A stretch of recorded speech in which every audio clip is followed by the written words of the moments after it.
Gandang umaga po mga katita. Kasama ko po ngayon ang aming alaga. Ang amin pong ampon. Auntie, tingin ka. Tingin ka, mag-hi ka sa kanila. Hi, kamusta? Auntie Gigi Tabora. O ba, kompleto pa Francisca Tabora. Ayan po, si Francisca Tabora daw po siya. Maglalakad-lakad lang po kami dahil hindi na po siya nakakalabas mag-isa, kaya kailangan po pag lumabas siya ay may kasama siya. O, kamusta? Lakit ako. Ako lakad-lakad. Lakad-lakad. Ano, okay na, auntie? Lakad na tayo? Oo. Okay. Medyo mainit-init na po ngayon dahil may ginawa pa po ako, kaya ngayon lang po kami nakakalabas ni Auntie Gigi. Kaya, auntie? Kaya? Kaya. Oh, kailangan na ng hawak? Hindi pa. Hawak na ikaw, hawak. Tumba ka kung tumba. Kaya nga wag kang lalabas mag-isa. At matutumba ka nga ni. Tigas ulo ay. Pag matigas ulo, auntie, ha, madidisgrasya ka. Pag lumabas ka mag-isa, oh. Tinan mo dati, natumba ka doon sa may school. Sabi, Ali. Sabi, Ali, bawal nag-ali doon. Hatik, hindi gala. Sabi, tanda. Kaya nga. Huwag kasi matigas ang ulo, auntie. Pag gusto mo lumabas, magpasama ka kay Ramil. Pag wala ako dyan sa bahay, magpasama ka kay Ramil. Ayan, auntie, malilim din sa kabila. Hawak ka, Mark. Ayan. Bali, dito po kami pupunta. Ayan. Pupunta po kami sa aming lote na ibinigay po ng aking biyanan. Doon po gustong pumasyal na ni Auntie Gigi. Hawak ka, Tara na, sige. Saan tumba, tanda, bawal labas, ang malayong tumba. Kaya nga, huwag ka nang lumabas pag mag-isa ka lang. Kasi hindi mo na, auntie, kaya. Hindi na body. Meron pa po ditong mga bulaklak ng bugambilya. Ayan. Ito po, bulaklak din po ito. Atis Lisa. Atis ba yun? Ayan, bali, ito po si Auntie Gigi ay simula po noong hirap na po siyang maglakad mag-isa, hindi na po namin siya pinapalabas. Gawa ng nadisgrasya na po siya minsan. Bali, kahit mainit po kasi, Auntie, dito tayo sa may lilim. Ayan. Bali, kahit mainit po kasi ay lumalabas pa rin siya. Medyo may katigasan po ng ulo, kaya ayun po, nahilo po siya at natumba po. Ayun, buti na lang po at merong nagmalasakit na inihatid po siya sa bahay. Ayun. Bali, sa ngayon po ay wala naman po akong pasok, kaya ginala ko po muna si auntie. Sa birthday.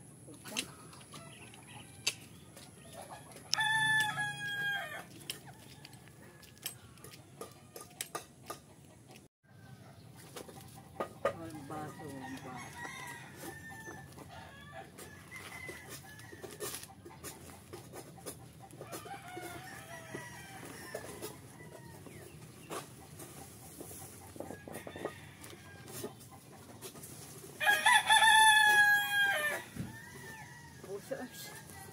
Oh, dito.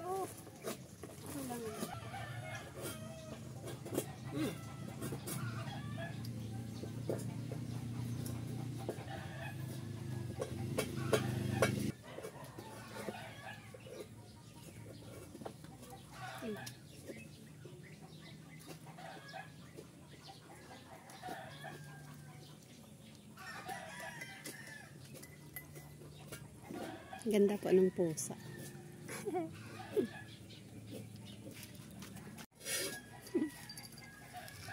Dahil pong pusa dito. Ito pong isa na ito. Nilahi po yan.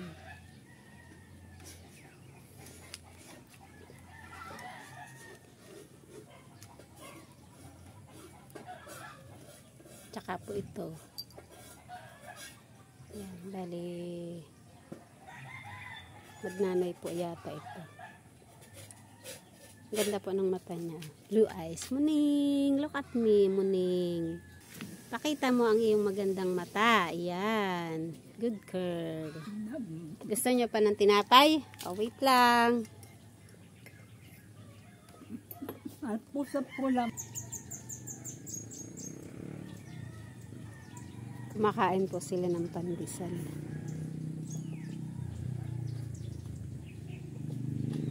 Oy, ang bait naman. Kain tayo, Neng. May ano dito, pandesal. At saka kape. Ayan. Asin anak. Anak ni...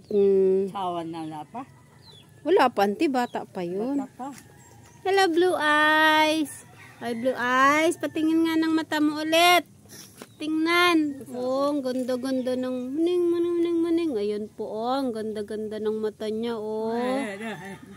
Ano po yan eh. Si Tisay. Ganda ng mata eh. Ang katita, meron po ditong papaya, oh. Mahihinog na po, bali yung dalawa na to. Ay, ang dami na palang hinog. Pati pala sa likod meron. Galing naman. Ayan po. Ang dami na po yung ano pala, oh. Hinog. Meron din po silang alagang kambing. Ang mabait na kambing. Hello, sa akin ka na lang, baby. Baby kambing. Baby ka pa ba? Bait-bait naman eh. Ah, ito yung kakambal niya. Ito po yung kakambal niya. Ayan. Bait-bait naman oh. Bait-bait naman eh. Bait-bait naman ang mga ano na to, nagpapahawak. Eh, mananakaw kayo. Sobrang bait nyo naman. Ang dami po pala ditong papaya. Ngayon ko lang po nakita. Dalang po kasi ako pumunta dito sa lote. Ito po, malapit na rin siyang mahinog. Ning! Ano bang kulay mo? Ang dami mo naman kulay. Katuwa ka naman. Shoutout po pala sa lahat ng mga nag-subscribe sa aking munting channel. Maraming salamat po sa inyo. God bless po.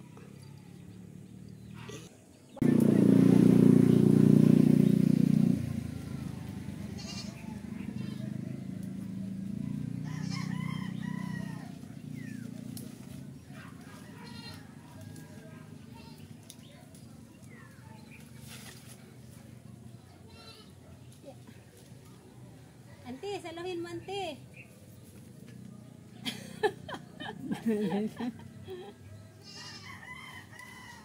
Nakakuha pa ako ng bayabas. Tapos sinilid ko po dito Papayo sa aking, dito. ano, sa aking damit. Ayan. Lalaki. Sabi po ng may-ari, ay kumuha na lang daw po ako. Ayan. Ito na lang po kukuhain ko, mas maliit. Malapit na rin pa itong mahinog eh. Ayan.